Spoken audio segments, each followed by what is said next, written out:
The latest in this wild league is that star defensive tackle Dexter Lawrence has requested a trade, and we know that the 49ers are on an aggressive hunt for defensive linemen. Some might wonder, well, defensive tackle, they already added Osa Digizua. Yes, I know that technically there seems to be more roster room at defensive end, but the 49ers are going to make a call here to the New York Giants that they should, because Dexter Lawrence is a very good player, bona fide run stopper who can also pass rush.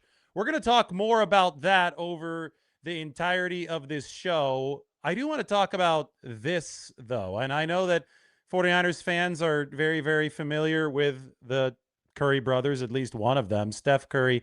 Yesterday, Steph and Seth Curry got to play in the same uniform during the regular season for the first time ever. And, you know, the reason that I find it to be interesting is, well, because the 49ers are pursuing a brother tandem of their own. And as of right now, it doesn't seem like it's in great position to happen, but things can change over the course of some of these long off seasons. And this is what Cheryl Bosa has posted 2 straight years now.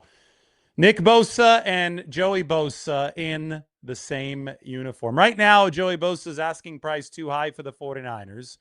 I think they're going to go to the NFL draft and see what they can get at the edge rusher position, where there are vacancies on this San Francisco roster. You never know how the draft is going to go, though. And if the 49ers leave the draft still needing more defensive ends, then, well, maybe the asking price of Joey Bosa becomes a fair paying price for the 49ers. Or maybe if the draft passes and nobody has yet signed Joey Bosa and he sees a good opportunity with the 49ers, his price will become lower, and maybe the two sides can find a match. The best way to track all this is our new salary cap and 53-man roster tool developed by Mike, and we are back with improvements based on your feedback. People were saying it was a little too hard to read when it was in dark mode right here, so Mike has added broadcast mode to this. And as you can see the entire 49ers 53-man roster here.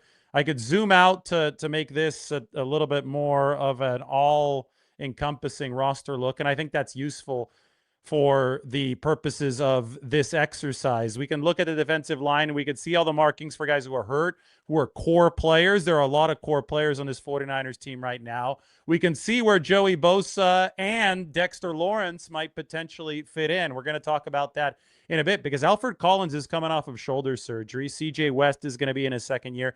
And as you can see, the 49ers, they still have one spot at defensive tackle to finish up a nice 4-man rotation. So I wouldn't, just because they traded for Osa Digizua, I would not say that the 49ers are in a position where they don't need another defensive tackle. I think that they would like to add somebody else. Sebastian Valdez, coming from the practice squad, might be somebody who has to prove himself. You click on the 90-man roster view here for the 49ers, and you can now see where Sebastian Valdez and Evan Anderson are. They're over here, but anything depth 2+ or depth 3+ means I don't project them to immediately make that 53-man roster. That player still has to prove himself. So I look at this right here, these 3 defensive tackles with this open spot as being the ones that the 49ers need to have filled before the start of the 2026 regular season. Anyway, with our new roster tool, you can also hit salary, and that means the salary cap, and you're going to have an up-to-date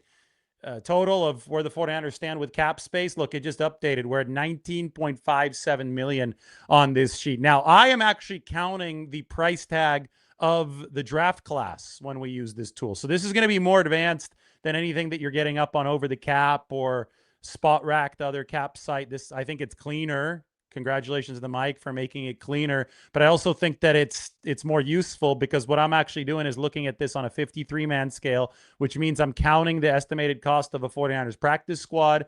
I'm also counting cap space based on what an actual roster is going to be built like at the end of training camp, when the 49ers have to cut down the 53-man roster. So that does include the draft picks. Here's what's really interesting to me. Right now, the 49ers have $152 million of liabilities set for their offense and only $109.4 million set for their defense. Now, that is also correlated with the respective age of both of these units. The 49ers offense is the oldest unit in the league by average age. The 49ers defense is the third youngest unit in the league by average age. Do the 49ers try to get that balanced out over the course of the rest of this offseason?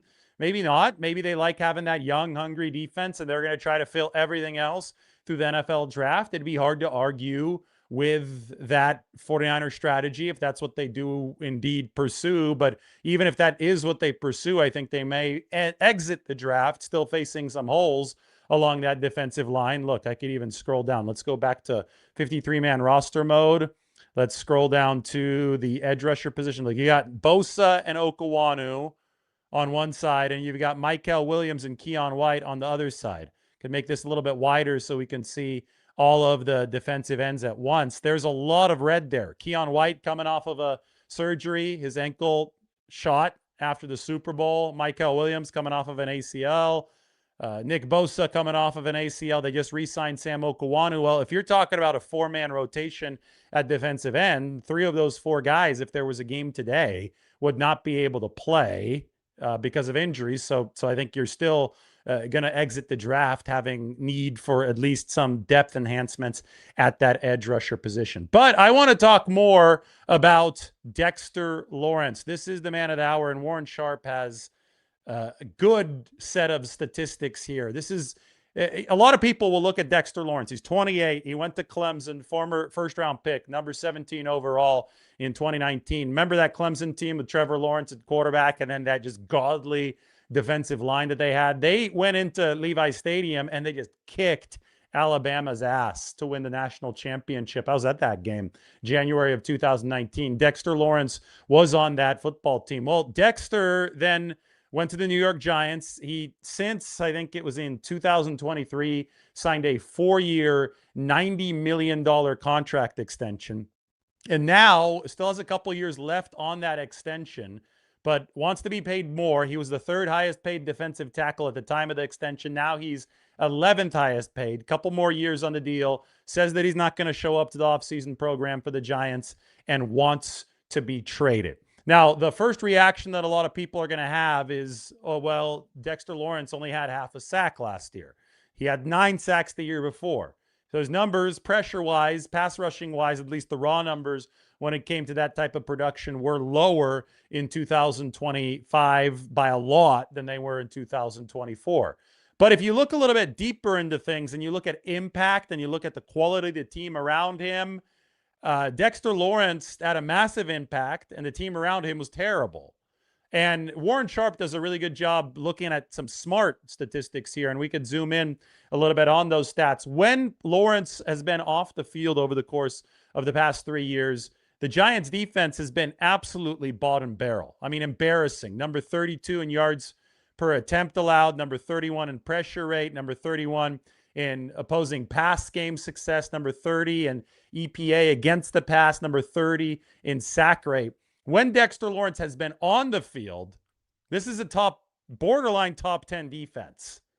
And some of the stats here are firmly within the top 10. So it's really important not to just count sacks. It's really important to look at the tape. Somebody like Lawrence is 6'4" and over 340 pounds.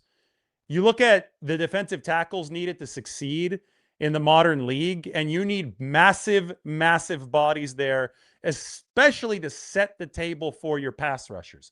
So the way that the 49ers have built this so far, if we can bring the actual roster back that Mike has built that is so visually appealing now for our show, the way they built this so far, they have massive defensive tackle in Alfred Collins, 320 plus.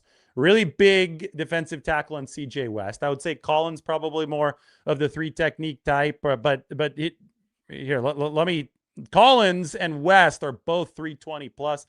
I would just say that out of, looking at who's a nose tackle type and who's a 3 technique type, Collins probably fits the 3 tech vibes better, but both of them are extremely large men who specialize in stopping the run.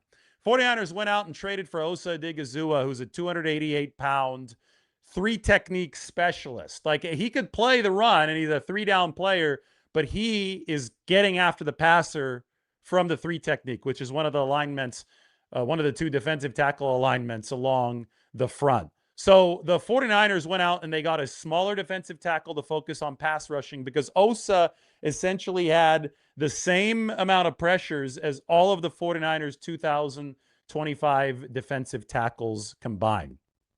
If you go out and do trade for a Dexter Lawrence, he would be in that more of that Alfred Collins, CJ West role, in that he is a premier run stopper in this league, but he can also pass rush. What you have with Collins and West right now are two developmental players who I think have already made big impacts against the run, but still have not developed into the type of pass rushers that the 49ers would need to have the gold rush from 2019 on an every down basis, where every single guy in that defense was able to get after the quarterback. Right now, the 49ers have run specialists, and then they have pass rushing specialists or one specialist in Osa Odighizuwa. The reason that Dexter Lawrence is a star player is because he does both. Now, again, the needed edge probably a little bit more pronounced given the injuries.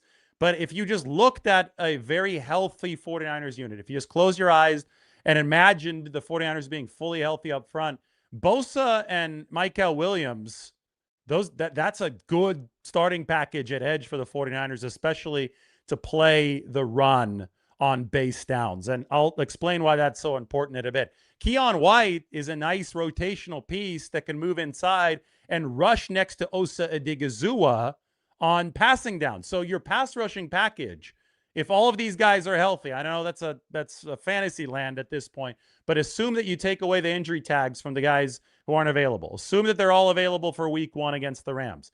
Bosa on the outside, rushing the quarterback on 3rd and long, 2nd and long, any pass rushing situation. Keon White rushing from the inside instead of Alfred Collins. 49ers love doing that. Osa Odighizuwa, he's not coming off the field. This is a guy who generates good pressure against guards, against centers. And then on the outside, well, you need Michael Williams to develop into a pass rusher, but you can be even better if you add another defensive end who can specialize in getting after the quarterback. Last year, it was Bryce Huff. Bryce Huff is retired. There's a reason why a lot of people are talking about Joey Bosa right now. There's a reason why a lot of people are talking about the 49ers potentially drafting an edge rusher. But if Dexter Lawrence is part of this mix, well, you increase your flexibility on the inside. You start looking like Seattle's defensive line from last year, which was one of the great D lines that we've ever seen. You see somebody like Osa Odighizuwa and you see somebody like Dexter Lawrence side by side. Both of them can rush the passer and stop the run.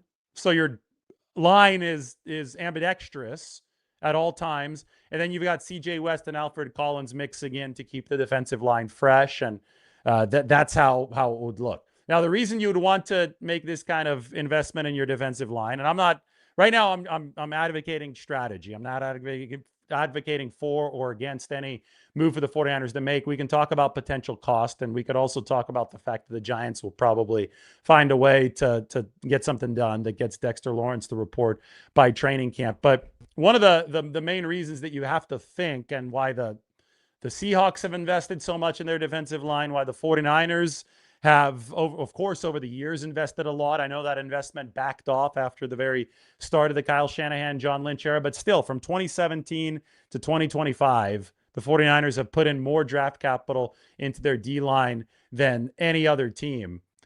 One of the reasons why that's becoming doubly important now is this. Nate Tice does some really, really good analysis, taking a look at numbers and trends in this league. And this is one of those things that, here, I've got to get this up on the screen so you guys can see these actual numbers. But we've talked so much about the return of run games in the NFL and the renewed importance of run defense.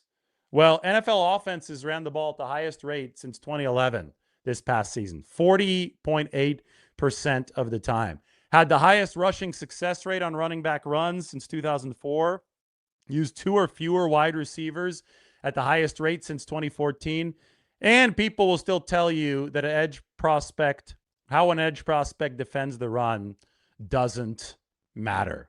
Well, it does matter. It matters big time for any defense. And, Bryce Huff was not a good run defender. He was a pass rushing specialist. I think that constrained his value in this modern NFL. I think that obviously he's retired now, so the 49ers are going to have to find a way to replace him regardless. But I think that there was an on-zero chance that he was going to get shipped off to the Tennessee Titans. Robert Saleh really, really loves that isolated edge rusher for those closer situations. Doesn't necessarily play a whole heck of a lot of snaps, but has to be in there for those obvious pass rushing situations. But when you see something like this from Nate Tice, and when you have listened to what I've been saying here for the course of the past year, the 49ers ran more than any other team for many of the seasons that Kyle Shanahan was coach in the early part of his decade now as the 49ers coach. We talked about when was the league going to follow what the 49ers were doing, because we saw this great migration toward pass-heavy offenses, right, over the course of the 2000s and the 2010s. Then Kyle Shanahan becomes the head coach of the 49ers in 2017, and they run a run-dominant scheme. I don't want to say rush only. I don't want to say rush first, because sometimes you can pass to set up the run, but it was run-dominant because the percentage of runs was higher than the percentage of passes. Even in some neutral situations, there was a very eyebrow-raising level of runs. The 49ers were capitalizing on defenses around the league reacting to the passing revolution, right? Defenses were getting smaller and quicker. Defenses were taking extra linebackers off the field, replacing them with defensive backs. It was a trend that was built to combat the takeover of the air raids and the pass games around the NFL. Well, the 49ers were able to outrun some of the teams that had lighter defensive packages, and that ended up being an issue around the entire league. I think that linebacker play, as a result of the passing revolution, became devalued.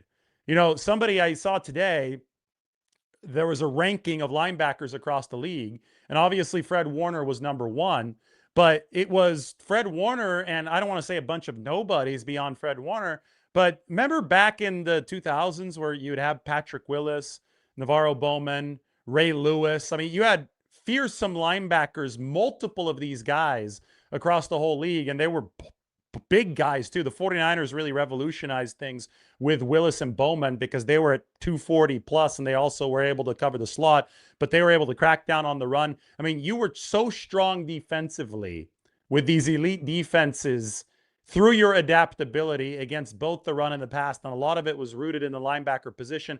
I just don't think that the league as a whole is nearly as strong at the linebacker position anymore. And anyway, I think that there is a very obvious window now to reestablish the run in this league due to the downsizing defenses, due to the worsening linebacking play, due to just a trend of football going one way. And then one team, the 49ers, they were willing to zag while everybody else was zigging. And now a lot of teams are joining the 49ers in zagging. So again, NFL offenses ran the ball at the highest rate since 2011, had the highest rushing success rate on running back run since 2004, used 2 or fewer wide receivers at the highest rate since 2014. And people will still tell you that how an edge prospect defends the run doesn't matter. Well, newsflash, it absolutely does matter. The 49ers, I think, they took a taste of their own medicine and learned the hard way in 2024 when they had a very pass rush oriented defense. I mean, they built that defense, and I know they're just trying to hang on to the NFC Championship and Super Bowl runs of 2022 and 2023. They're just trying to run it back one last time in 2024. But they signed guys like Leonard Floyd and Malik Collins. All those guys were good pass rushers, but the 49ers couldn't defend the run, and they weren't ready for the league zagging, right? And number 29 run defense for the 49ers. So they scrapped it. They said, out with all these rental pass rushers, in with rookie prospects who are going to be able to rebuild the foundation of this run defense from the ground up. Michael Williams, CJ West, Alfred Collins. Now you look forward into 2026 and you ask, Do they have enough there? Well, I don't think they have enough at the edge, and I think they could use more edge setters there. Michael Williams made a massive, massive difference last year, but it also meant that when he got hurt, they fell from the number 6 run defense down to the number 26 run defense. And then we bring this conversation back to where it started. Dexter Lawrence. This is an old school 340 plus pound player who can also rush the passer in an era of downsizing defenses. Defensive tackle play is again becoming important so that it accentuates size. And you also, because offenses have become so versatile because they can throw out of running formations and pass and run out of passing formations, you need to have guys who aren't just big fire hydrants who can't move, who cannot chase the quarterback. You need explosiveness to go on top of the size, and somebody like Dexter Lawrence obviously has that, which is why he wants a new contract. Let's take a look at what Lawrence's contract is set up as right now. This is up on Over the Cap. Hopefully this is not too blurry for you guys. Hopefully you can see it. I'll narrow it my way through some of this to help you out. But we zoom in here and we see 2026 and 2027, 2 more years under contract. The Giants have paid his prorated signing bonus. That was agreed to back in 2023, a total of $32.6 million in prorated signing bonus money.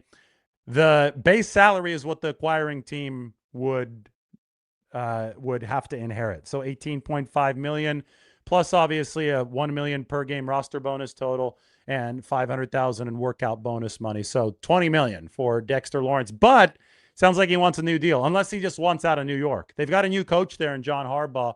This is one of the early challenges for the new New York Giants regime. 2027, 18 million, but he's got a roster bonus, so he actually gets more expensive. If we add all of that up, it is 22.5 million for the 2027 season. And it ranks about number 11 now, or number 12 for interior defensive linemen, whereas he once ranked number 3 out of interior defensive linemen. I think that was back when Aaron Donald was around. So that's where Lawrence's contract is right now. I would say unlikely that the 49ers make another splash at defensive tackle, but absolutely worth paying to, given the ethos of continuing to just hammer and attack this defensive line. And so far, the 49ers have made one big move there. They've traded for Osa Odighizuwa.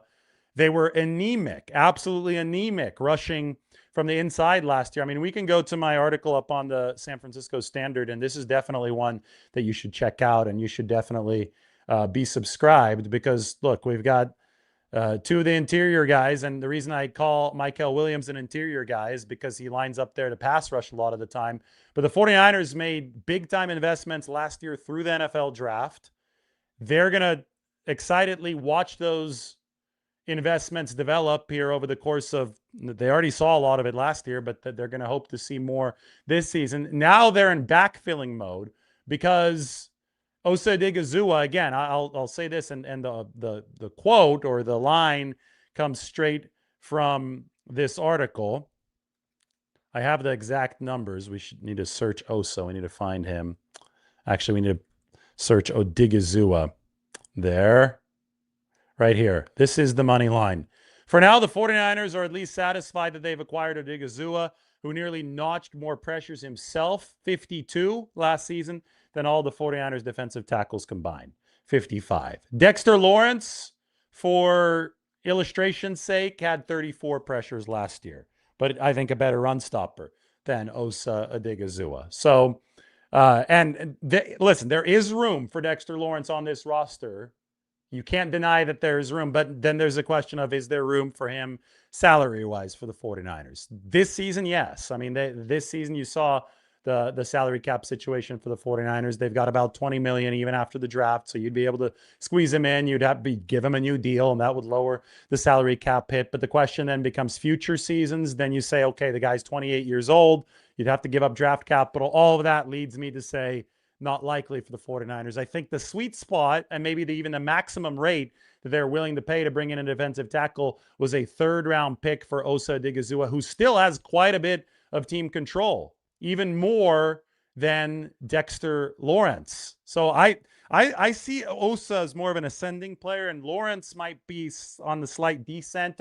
He only had that half sack last year, but I showed you the New York Giants, how pathetic they were without him on the field. He obviously has a much bigger impact than is necessarily seen on the simple stat sheet. So you've got to look a little bit deeper into these things. And I just think that the 49ers have probably already made their one trade investment in that interior line. As Mike says, I'd rather have Osa.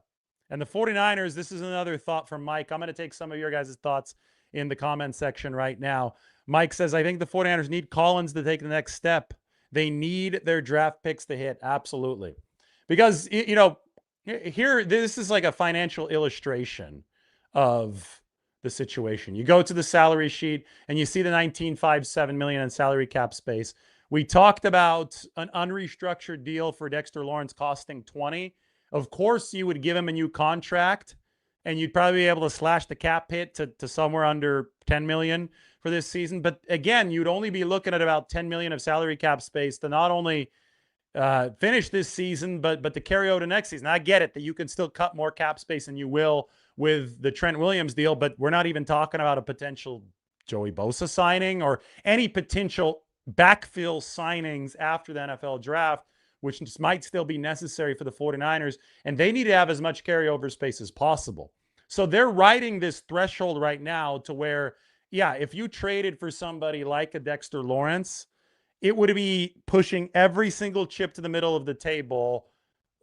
You'd lose financial sustainability for future seasons if you understand how this is tied from season to season. And you would, by virtue of doing that, you would put, I think, undue pressure on this 2026 season in a way that you haven't had to commit yourself yet. You've been able to acquire an Osa Odighizuwa for the type of draft capital that's not going to bust your blue chip plans here in 2026. Didn't have to give up a first round pick.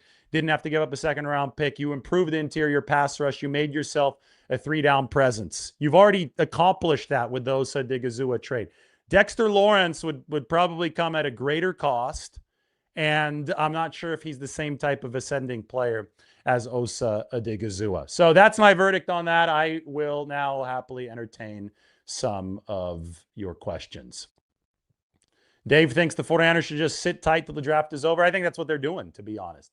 Transaction wire for today came out right before we went on air with this show, and no moves today. I didn't expect any today, but we're sitting here on April 6th. The 49ers are going to host their local pro day this week, and then the draft is only going to be 2 weeks away. It's not going to be all that far away. And, the 49ers are in a spot where they love working the compensatory pick system, and that formula is only going to work against them if they make another splashier signing right now. So I get that guys like Joey Bosa, maybe even Joel Bitonio are available if he doesn't retire. But the closer it gets to the draft, the more it makes sense for the 49ers to just wait through the draft and work on free agents after the draft, depending on what spots they still have open after the draft, because that signing or whatever signings the 49ers make after the Monday following the draft will no longer count against the compensatory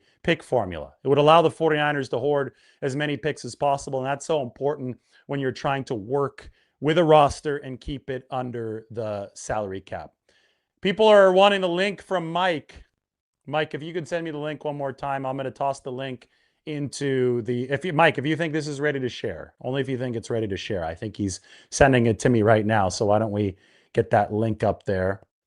If he doesn't think it's ready to share, we're not going to share it yet, but you guys can enjoy this as a graphical component of the show. This ultimately is going to be something that we get out to you guys in many, many different formats. Here, I'm going to copy the link from Mike. He thinks it's ready to share. I'm going to go ahead and put it into the comments section, and you guys can go check it out. All right, it's there. You can't click on the screen. You have to click on the actual chat.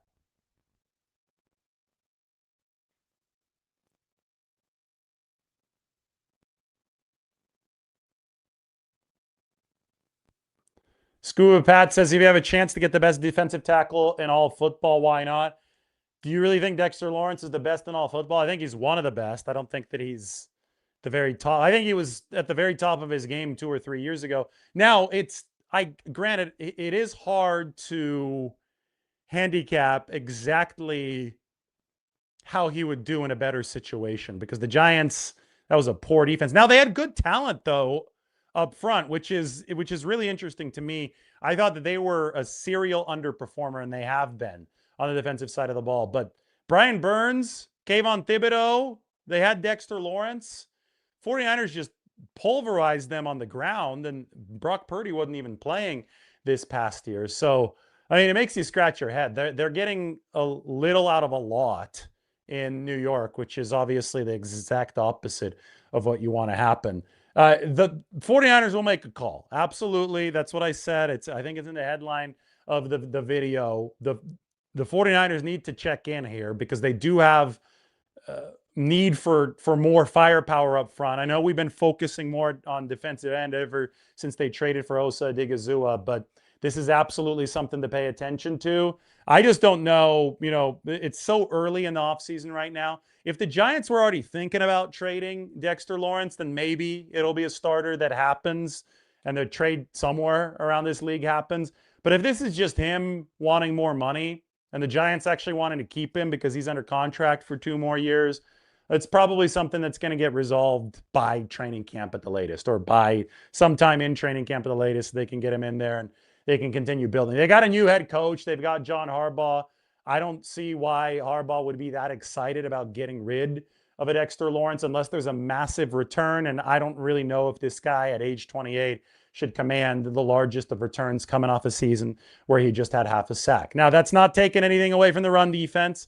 That's not taking anything away from the 34 pressures. That's not taking anything away from, what Warren Sharp showed, that New York Giants defense was a completely different animal when this guy was on the field versus when he wasn't on the field. But the 49ers have to have a smart cost structure in place. They need to have an intelligent willingness to spend, a threshold in place. And I think that it probably revolves around the price that they spent for Osa Odighizuwa, which was the 3rd round pick. Might have been a round richer than the 49ers wanted to go, but they really, really needed that defensive tackle in there. Osa's now part of this football team. They've got him on the 4-year, $80 million deal he signed with Dallas. He still has 3 years left on that contract. So they actually got more team control in trading for Osa Odighizuwa than they would get trading for Dexter Lawrence. And Osa didn't need a new contract since he just signed one with the Cowboys last year, which was another benefit of that trade for the 49ers. Something like this, well, based on the complaints that we're hearing from Dexter Lawrence's camp that have led to this trade request, it seems that a new contract would be necessary.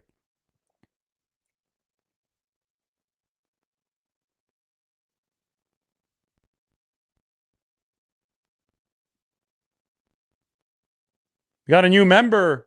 I love that. Thank you, sir. New memberships. Look, we might even have a super chat.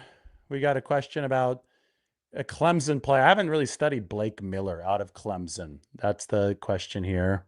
So I'll get back to you on that. I appreciate it, though, on the super chat. I don't want to talk about something that I don't know all too much about at this point. With the draft, it's just so much more useful to talk about strategy than it is to zero in on specific players, especially since the 49ers don't pick until number 27. How many picks are there in the draft? In 2022, there were 262 picks. I don't know if there's 262 this year or some fewer picks, maybe a few more, but say that there are 262. The 49ers own 6 out of 262 picks. That is a very small percentage. A very small percentage. 6 out of 262. And so the probability that the 49ers get any singular player is so low the fact that people talk with certainty about, I love this guy, we got to get this guy, and then just throw out a bunch of possibilities, it is just wasting your time. Like, you see so many videos trying to waste people's time these days on the draft. Like, here's my 15th mock draft of the week. Here I had the 49ers pick 30 players in this mock draft, and it just doesn't make any forward progress to any discussion whatsoever. It just doesn't. It's not how the 49ers are viewing the draft. The 49ers are studying a bunch of players and realizing that they've got to have contingency plans in every single direction. They're not locking in on guys and saying, okay, well, what do we think of this guy at number 27? They can't. If they were picking number 1, they could act like the Raiders with Fernando and Mendoza. But at number 27, you absolutely can't. I was asked to do a mock draft in New York where a bunch of other writers were picking their players. And so everybody else picked ahead of me because I was picking for the 49ers at number 27. And guess who was available at number 27? Kenyon Sadiq.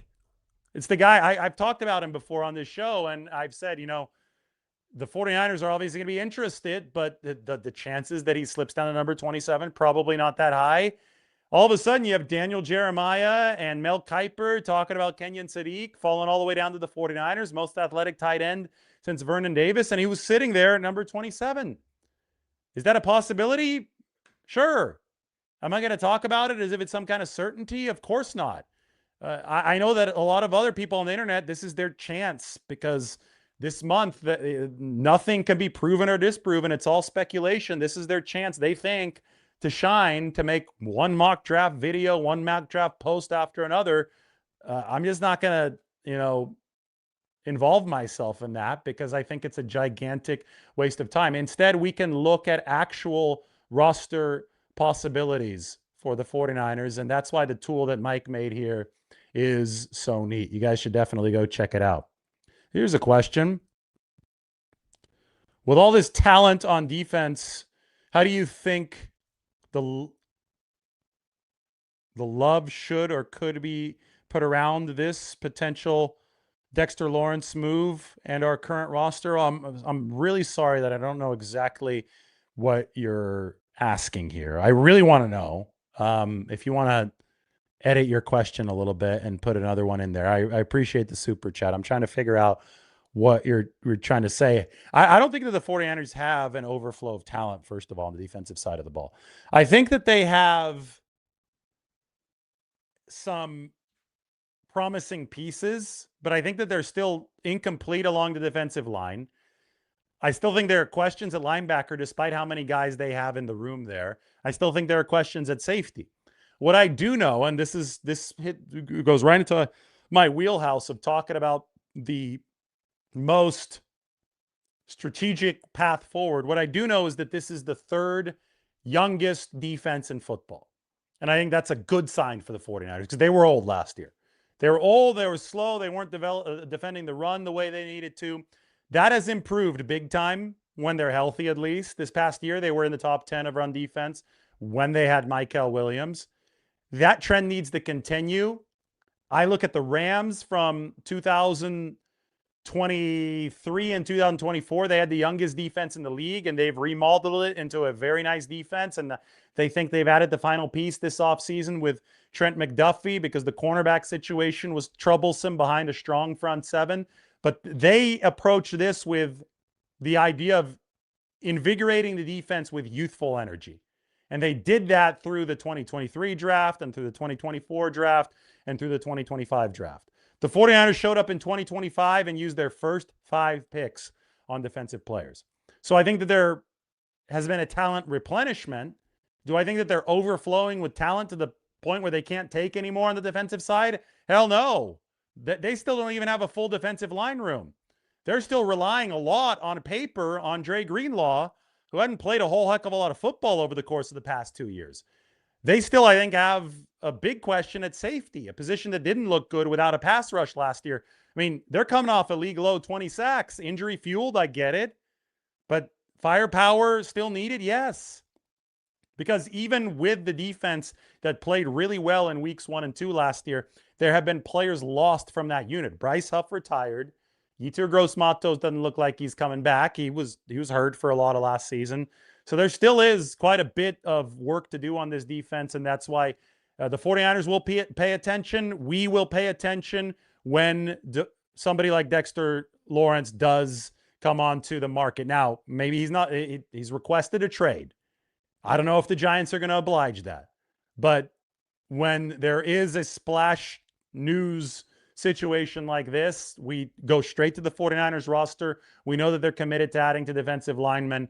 And we know that if they were able to get their hands on a player like this at a decent rate, they absolutely would not complain. I just question the ability of them to get a player like Dexter Lawrence at a decent rate. Replenishment is the key word, according to Eric Gomes. 49ers need a pass rusher and a safety. Is this a combo Red Sox and 49ers fan? That'd be a first. That's kind of cool. I made a whole video on Uar Bernard yesterday. I don't know if they're going to take a flyer. I don't know if a 4th-round pick is a flyer, though. I mean, 6th or a 7th-round pick might be more of a flyer on Uar Bernard, one of the most athletic, exciting prospects that we've ever seen, but he's never played football. But yeah, I think that the 49ers would have to have a pick a little bit later in this draft to take a flyer on him. And maybe they end up getting one. Maybe they execute a trade during the draft. We've seen them pick up 5s during the draft before. They traded Matt Breida back in 2020, I believe, for a 5th-round pick. So wouldn't be unprecedented for the 49ers, but a 4th-round pick is not a flyer.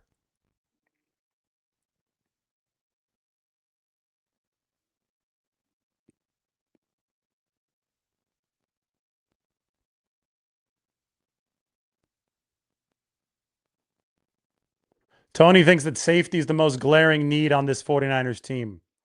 Says they have lots of linemen to add depth, but they have no stability at safety. Well, I think they like Malik Mustafa. He's coming off of the ACL tear that happened last game of 2024. So I think that 2025 wasn't his best showing. He was really good as a rookie. Jair Brown's only under contract for 1 more year. And then Marquise Siegel's a wild card to me because they really liked him coming out, and he's really athletic. He tackles decently well. It's the coverage. Can that be learned? I mean, he's got the physical skill set to where you'd think he could be a good cover guy. But we'll see. And I agree with you. I think you need to have at least one more. You need one more safety to feel good about that 53-man roster. Now, you don't have to pick him up in the draft. You don't have to sign him now. You can wait till training camp. They didn't sign Deshaun Gibson until a few days before the start of the season in 2022, and that worked out. But if you don't, you better make sure the pass rush in front of him is good, because Gibson was really supported by a powerful 49ers pass rush.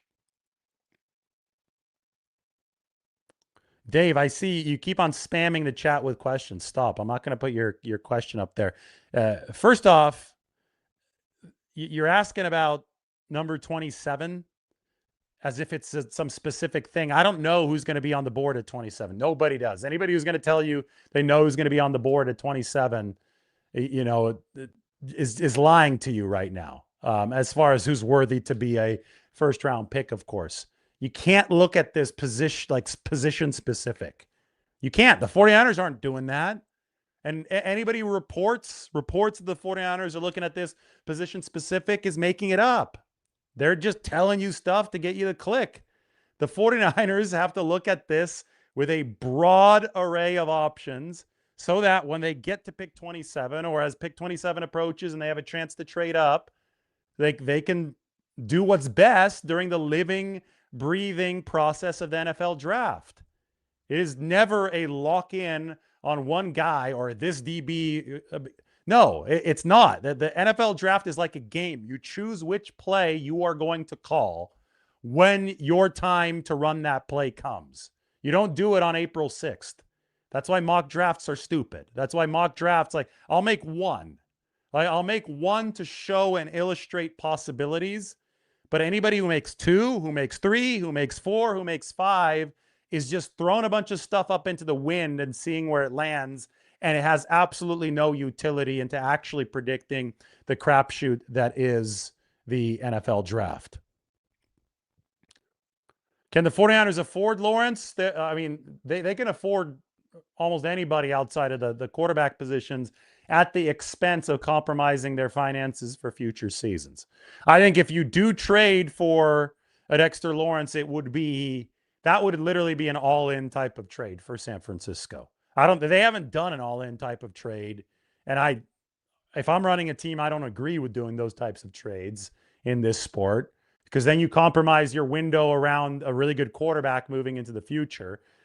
So that's why I tend to say no. The price for somebody like Dexter Lawrence would be way, way too high for the 49ers, both from a draft compensation standpoint, in all likelihood. We don't know, but in all likelihood. And two, from a financial salary cap perspective. It probably wouldn't work, but the 49ers will call. The 49ers will check. It's intriguing at the very least because of how good of a run defender this guy is, while he's still able to bring the heat rushing the passer.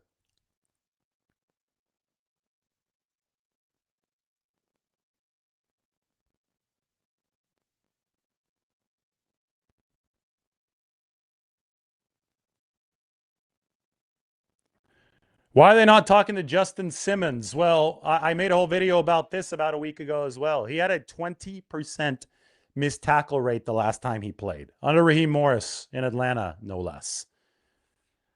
And that was he didn't play this past season. That was in 2024. He started missing a lot of tackles. So just because the guy was an all-pro a few years ago doesn't mean that he still has the same ability right now. I think it's as simple as that. Mike says that the Giants have no reason to trade Dexter Lawrence unless someone is giving them a massive overpay. That also is true. He's still under contract for 2 more seasons with the New York Giants. This is, the Cowboys were almost desperate to get Bosa out of there because it was Dallas incompetence. They had gone out and they had gotten 2 different defensive tackles after paying Bosa. Quinnen Williams from the Packers Quinnen Williams from the Jets and Kenny Clark from the Packers. So they were all of a sudden looking at, when we look at the 49ers roster right here, and we go down to the defensive tackle position, 49ers have Collins, Bosa, CJ West. They need one more. The Cowboys had this front line already filled with Quinnen Williams and Kenny Clark, and Bosa was hanging out here in the CJ West spot at a salary of $20 million per year. So they had to trade him. I mean, it was obvious they were up against the cap. That's how we called the trade. Mike predicted the trade before anybody. So the 49ers are going to trade for Osa Odighizuwa. And they did. Not the same situation with Dexter Lawrence. He still has those 2 years left. The Giants are under the salary cap. He's one of their top 2. He's one of the top guys in the whole game. Now, he is upset, though, with the contract. And if the Giants were already thinking, hey, we have a new coaching staff, we want to hit a reset button, maybe they will trade him, but they can also hold back to get a massive, massive return.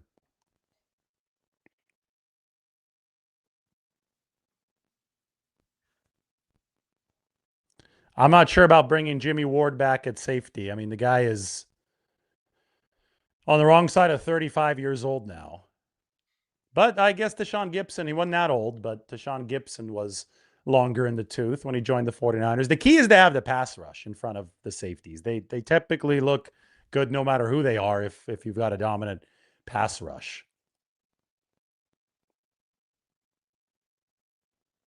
It is hard to see John Harbaugh parting ways with Dexter Lawrence. Yes, the draft is just calculated mayhem. Let it roll. I love comments like this. They show understanding of the draft.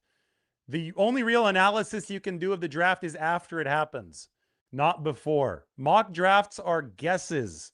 They are not reports. They're not actually giving you any valuable intel. So let it roll. Draft is coming up.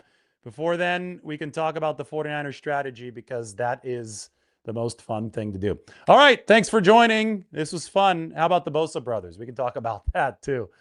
We talked about the Curry brothers. Really neat to see them play together for the first time in the regular season for the Warriors. And I think that the return of Steph Curry was electric 2 months off and he does that. The Warriors just needed, you know, if there was ever a time for anybody to go all in, it's not for the 49ers right now, it's the Warriors. This offseason, I don't know if the Lakers would be willing to give up LeBron. Maybe the Clippers would be willing to give up Kawhi. Pair Steph with LeBron or Kawhi, see what happens, push all the chips to the middle of the table. But if you're the 49ers, unless you get a miracle price on Dexter Lawrence, you're probably going to stay away. Thanks for watching.